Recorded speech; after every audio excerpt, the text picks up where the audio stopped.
Alabama may have found the diamond in the rough. Joe Judge got cooked so bad that he had to speak up about what he said in Trinidad Chambliss court hearing. And Thomas Castellanos just wanted Florida State to fight for him. What's up, guys? This is Grant Reacts. I spend all day looking up different college football content. One, because I love me some college football content. And two, so you don't have to. Let's dive into the stories that we have for you today. Starting off with Alabama improving their wide receiving room. Now, people think just because the portal is closed, the rosters are set. No, there are ways you can add players, and one of those ways is through JUCO, and Alabama has added a wide receiver. This comes from Andrew Boone, who says Mississippi Gulf Coast wide receiver Tyler Henderson is a late addition for Alabama in the 2026.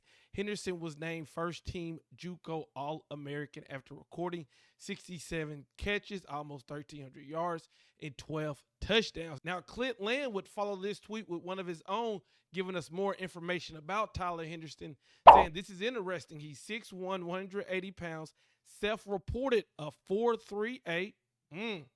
Productive, carries speed vertically, good at tracking the football downfield, seems to have solid hands and catches away from the body. Big play option at the JUCO level. Can definitely see why Alabama targeted him. Florida was after him too, apparently. Now, Tyler Henderson is a player that when I watch his huddle, I like. But when you're adding a player to a squad, I look at a couple things. First of all, is it going to be a one-year rental? Well, you look at this guy, Tyler Henderson, he has 2 years of eligibility left.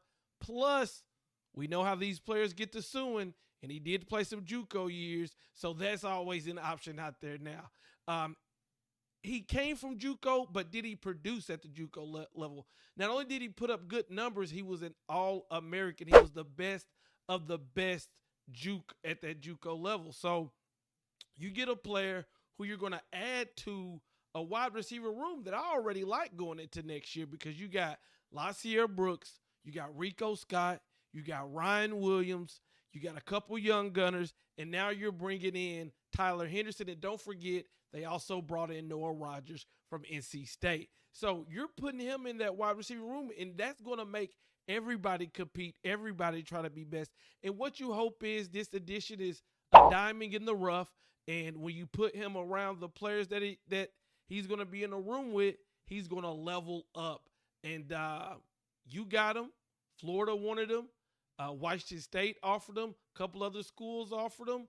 But you were able to add him to your squad late in the process. What do you guys think about Tyler Henderson? Alabama fans, are you excited about this player? Let me know what you think in the comments. Next, let's talk about Thomas Castellanos. Now, Thomas Castellanos was at Florida State. And towards the end of the season, they talked about him getting a waiver. Well, it came out that the waiver was declined. Now, I thought it was interesting because when the news came out that Trinidad Chambliss was going to get his 6th year,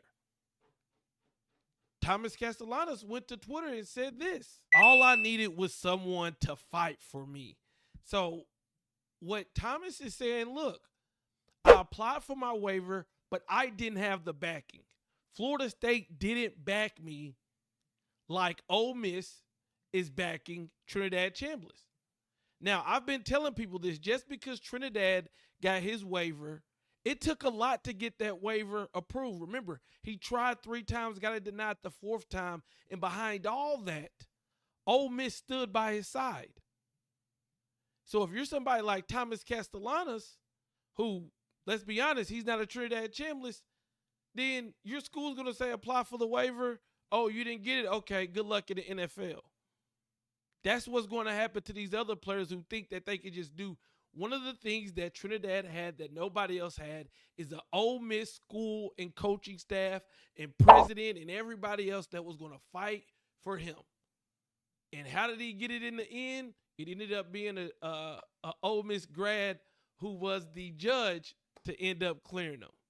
So I thought that was interesting. And Thomas, he sent that tweet, that he deleted that tweet, which means I want to put my business out there, but then I don't want people to comment on it.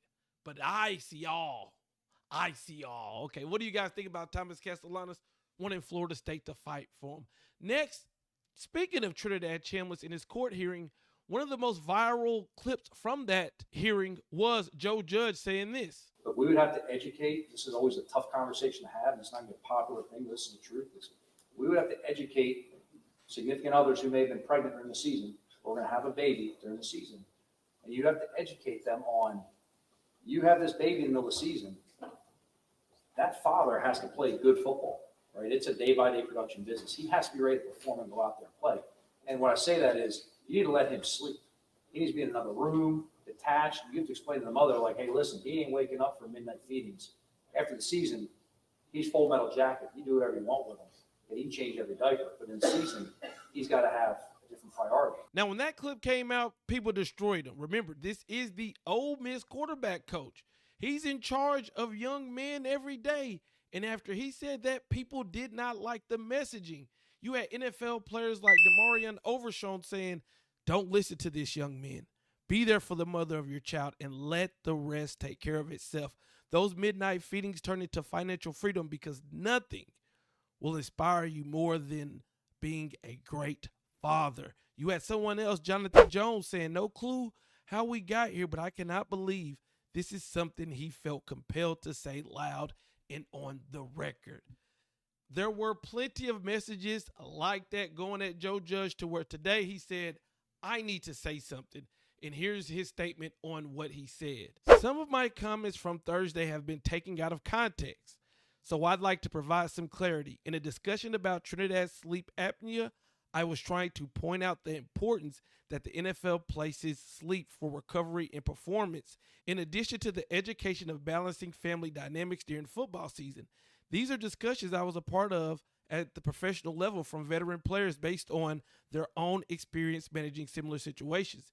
These are not discussions we've had at the collegiate level.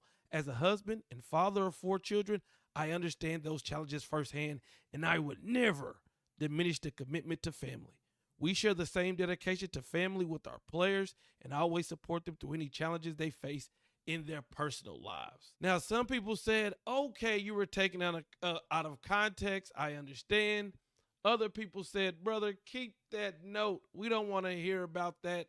But I'm interested to know, what do you guys think on this whole Joe Judge situation? That was a crazy clip, but I also can see how one 30-second clip can be taken out of context. And if he was talking about, I don't know. I can't defend the whole clip, but can you? Let me know what you guys think in the comments. And what do you think about the other stories about the new addition from Alabama and about Thomas Castellanos wanting Florida State to fight for him? What do you guys think? Let me know in the comments. I'll be back later with more news. I'm out. Peace.